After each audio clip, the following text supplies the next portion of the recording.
Right now, crews are gathering up the wreckage of a plane that crashed into a home's driveway in Santee.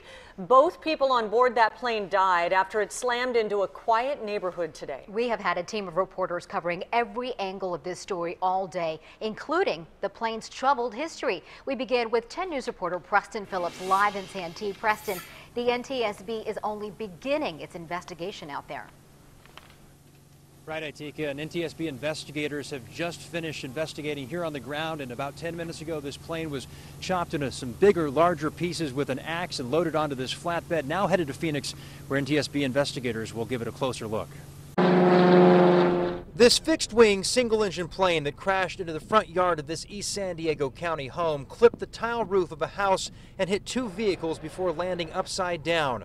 Michael Bivens watched the plane crash from his garage. It was really scary once I heard it coming down because I didn't know, was it coming down? It was so close and so loud, I didn't realize, was it coming down like at my house? Then, seconds later, impact. That's when Bivens says he called 911. The fuel was spilling out by the wing area. That burst into flames. Bivens then jumped into action, supplying neighbors with personal fire extinguishers.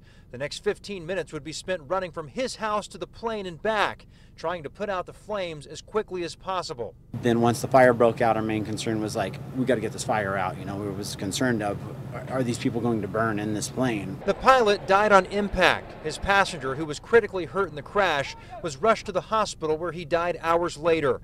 The plane crashed just about a mile from Gillespie Field. The NTSB tells me the plane had just taken off and was doing pattern work, likely an instructional flight that was flying within the airport environment. Until this thing was sputtering and like it was out of gas. Investigators tell me there is evidence on the plane that shows the engine was not running. They're looking into whether a flight instructor or student was behind the controls at the time of the crash.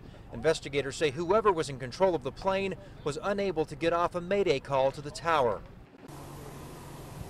And that mangled wreckage now being secured to this flatbed. According to the FAA, the plane is registered to Villar Corp, an aviation school based in El Cajon. Of course, still working to find out who was inside that plane when it crashed. Of course, our thoughts and prayers with the family and friends tonight. We're reporting live tonight from Santee. Preston Phillips, 10 News.